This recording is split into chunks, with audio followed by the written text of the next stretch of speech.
지난 1년 북에 완전히 속았다. 전희경, 민주당 비판 쾌에 쏙쏙. 나라의 TV 대다수 구독자님들 성향은 원래 박 대통령 탄핵에 동조한 이유로 나경원 원내대표를 지지하지 않고 부정적이었습니다만 3월 12일 국회 대표 연설만큼은 속 시원하다는 댓글 후기를 남겨주셨습니다. 이번 일로 어떻게 해야만 국민 지지를 받을 수 있을지 자유한국당도 깨닫기를 바랍니다. 김정은 수석 대변인이라는 나 뜨거운 이야기 듣지 않게 해달라는 나경원 의원의 지적에 청와대는 국가원수 모독은 유감이라며 국민께 사죄해야 한다라는 입장을 밝혔는데요. 근데 청와대가 지칭하는 국민은 어떤 국민이죠?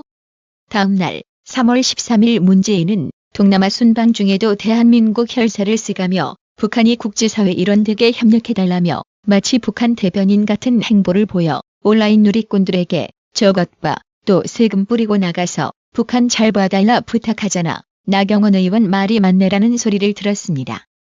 미국 국적의 자식을 둔 문재인 정권의 대통령 통일외교안보 특별보좌관 직함을 달고 있는 문정인은 3월 13일 서울시청에서 서울시 공무원들을 상대로 열린 2019년 제1회 명사초청 공직자 평화통일교육에 참석해 하노이 미북 정상회담 결렬 요인의 하나로 나경원 자유한국당 원내대표의 방미를 지목하며 낸시 펠로시 하원의장 등과의 대화에서 남북경제협력에 반대 의사를 밝혀 미국의 대북 기조에 찬물을 끼얹었다고 헛소리를 했습니다.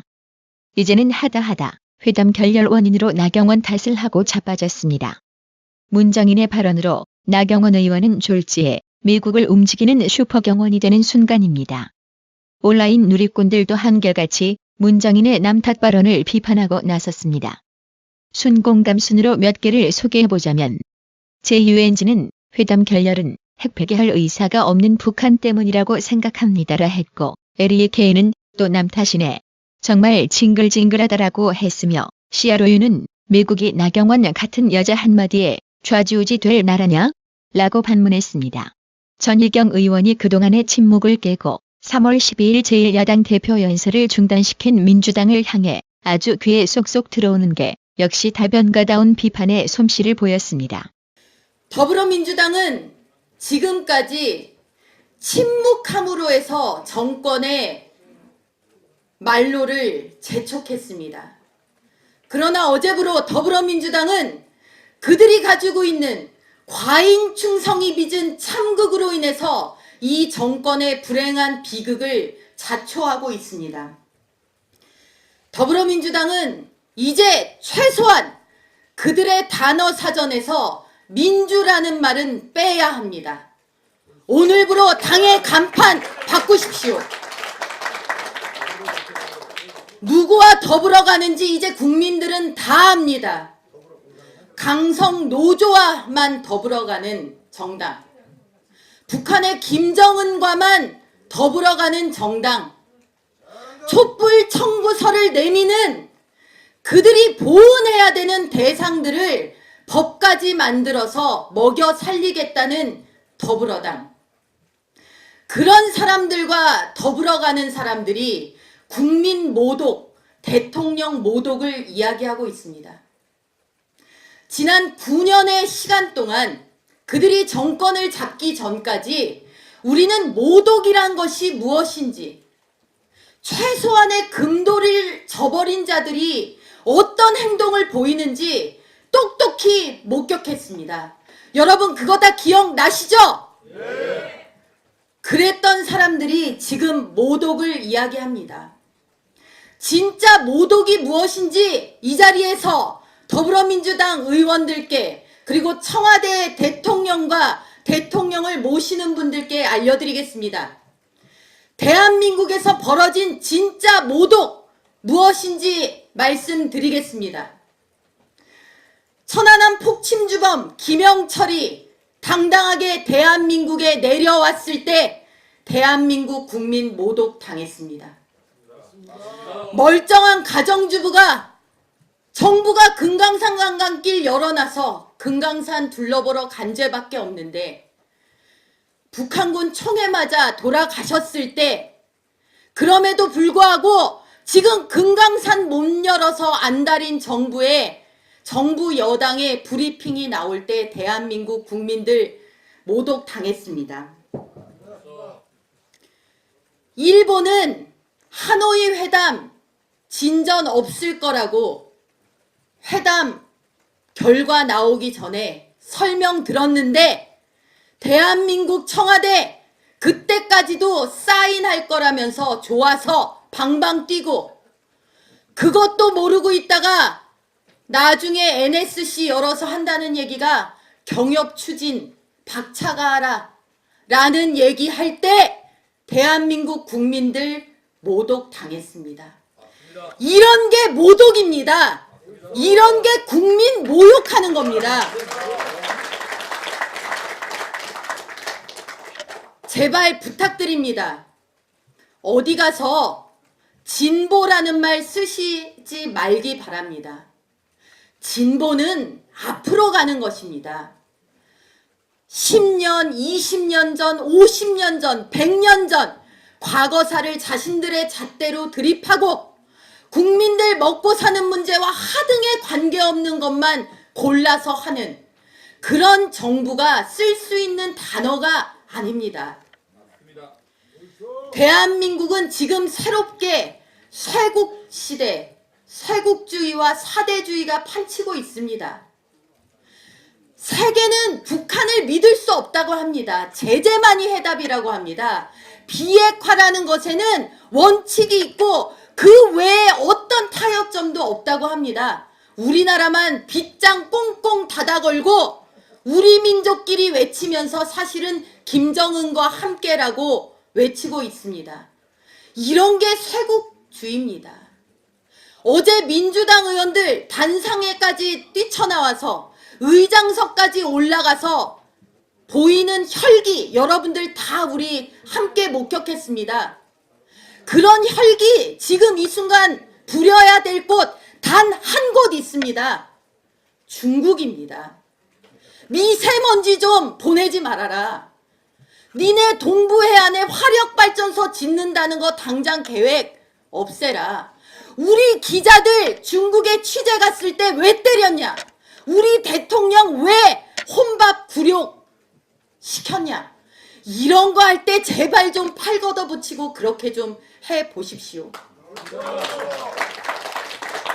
더불어민주당은 나경원 원내대표를 윤리위에 제소함으로써 자신들이 어제 보인 촌극과 참극을 어찌저찌 모면해 보려고 하나 봅니다. 그러나 나경원 원내대표 뒤에는 자유한국당이 받치고 있고 자유한국당 뒤에는 멀쩡한 이성과 두 눈 부릅뜨고 이 땅을 지켜온 사람들의 든든한 뒷받침이 있다라는 사실을 더불어민주당은 똑똑히 기억하시기 바랍니다. 이상입니다. 충격적인 소식입니다. 북한이 지난해 비핵화 의향을 내세우며 대화에 나서면서도 뒤에서는 핵미사일 개발에 집중하며 전 세계를 기만해왔다는 사실이 공개됐습니다. 유엔 안전보장이사회의 대북제재위원회 전문가 패널이 공개한 연례보고서는 지난 1년여에 걸쳐 요란했던 북핵 협상 기류를 뒤집을 수 있을 정도로 충격적입니다. 더욱이 중국과 러시아를 포함한 안보리 15개 이사국 전체의 승인을 받아 발표됐습니다. 우선 북한이 기존 핵미사일 프로그램을 온전히 유지한 것은 물론이고 더 많은 핵무기를 만들기 위해 우라늄 채광과 우라늄 농축 원심 분리기 구매에 집중했음이 드러났습니다. 겉으론 핵을 내려놓고 경제에 주력하겠다고 했지만 한순간도 그럴 움직임을 보이지 않았던 셈입니다. 그리고 제재를 피하기 위해 온갖 방법을 동원하고 대담하게 불법 활동도 한 것으로 나타났습니다. 안보리 결의 제2397호에 따라 정제유 수입이 연간 50만 배럴로 제한되자 총 148차례의 선박 환적을 통해 정제유 밀수에 나섰습니다. 50척 이상의 선박 160개 회사가 연루돼 조사 중이라고 합니다. 또 해상 환적에 중국의 위챗, 블록체인 기술 등 첨단 기법을 동원해 제재를 회피했고 사이버 해킹 수법으로 약 6,500억 원을 가로채기도 했습니다. 무엇보다 심각한 것은 이젠 제재를 피하기 위해 민간 시설이나 국가기관 시설까지 동원하고 있음이 드러났다는 점입니다.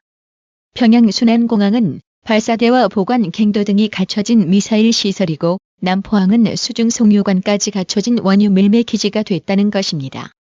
안보리는 김정은의 전용차까지 제재 위반 사례로 적시했습니다. 김 위원장이 타는 메르세데스 벤츠 리무진과 렉서스 LX 570 등의 구입 경위 설명을 요구했으나 거절당했다고 합니다. 안보리는 이런 시설들에 대한 제재 추가의 필요성까지 제기하고 있는 것입니다. 북한은 비핵화 가면을 쓴 채 대화에 나섰지만 이제 기상천외한 수법으로 전 세계를 속이고 있었음이 유엔 보고서로 확인됐습니다. 스티븐 비건 대북정책 특별대표는 지금 제재를 완화한다면 북한의 대량 파괴 무기 WMD 보조금을 주자는 얘기와 같다고 했습니다. 제재 완화를 할 때라고 약속한 문재인 정부도 이를 지지한 국민도 지난 1년 완전히 속은 셈입니다. 문재인이 속은 것인지 알면서도 무르세로 일관한 것인지는 다음 정권에서 반드시 특검을 통해 밝혀내야 할 일인 겁니다. 다음 정권에서 문재인 조사하면 재밌는 이야기들이 많이 터져 나올 것만 같습니다. 지금 실컷 권력의 단맛에 빠져 지내길 바랍니다. 특히 유엔 북제재 위반 사치품 차량 보고서에는 문재인이 평양 사진이 실렸는데요. 문재인 정권에서 외교적 노력으로 문재인이 타고 있던 벤츠 사진을 빼달라고 앙망했지만 안보리는 거부했다고 합니다. 조선일보는 유엔 공식 문서에 한국 대통령의 얼굴이 실린 건 전례가 없는 일이다라고 보도했습니다. 분통 터지는 단신 3종 세트 뉴스입니다. 감사원은 심재철 자유한국당 의원이 제기했던 청와대 업무 추진비 부당 사용 의혹에 대해 문제가 없다고 결론 내렸습니다. 한마디로 국민 혈세로 9만 원짜리 일식집 밥 처먹어도 괜찮다라는 겁니다. 참으로 국민 정서를 계모시하는 결론이 아닐 수 없습니다. 이에 온라인 누리꾼들은 세월호 때 수습하러 내려간 장관이 현지에서 배가 고파 라면 먹는 것을 보고 문재인과 그 일파들이 황제라면이라고 욕하고 난리치던 것이 생각나네. 그랬던 자들이 정권 잡으니 10만 원짜리 도시락으로 점심을 때우고 고급 일식집에서 업무 추진비로 식사하고 정말 좌파들의 이중성 할 말 없게 만든다라고 힐난했습니다. 중앙일보는 단독으로 문재인 정부에서 환경부의 보조금을 지원받는 환경단체가 급증한 것으로 나타났다고 보도했습니다.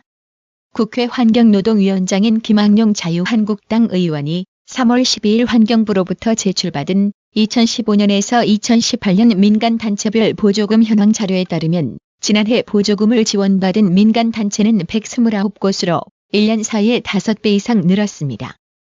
이에 온라인 누리꾼들은 역시 환경단체가 미세먼지에 아가리 닥치는 이유가 있지. 결국 한통속이라는 거. 퍼즐이 맞춰졌네. 왜 구럼비 바위에도 시위하던 분들이 자기 부모 자식 폐병 걸리게 생긴 미세먼지에도 중국 대사관 앞에서 시위를 안 하는지. 4대강은 미친 듯이 물어대더만. 환경단체 니들도 정권 바뀌면 적폐청산 대상이다라고 힐난하고 조롱했습니다. 한국경제는 건강보험 보장성을 강화하는 이른바 문재인 케어에 따라 보험급여 지출이 폭증한 탓으로 건강보험 재정 수지가 8년 만에 적자로 돌아섰다고 보도했습니다. 이에 온라인 누리꾼들은 와, 무능한 문재인. 경제 망쳐먹고 국민연금 말아먹고 의료보험 말아먹고 한전 말아먹고 나만 하는 것이 없네. 임기 끝나면 우리나라 완전 빈털털이 되겠다. 진짜 기사마다 짜증나서 못 보겠다. 심지어 박근혜 탄핵된 게 잘못된 것 같을 정도다. 그렇게 달기라고 씹어대던 박근혜가 국정운영을 저렇게 잘했다. 아 맞다.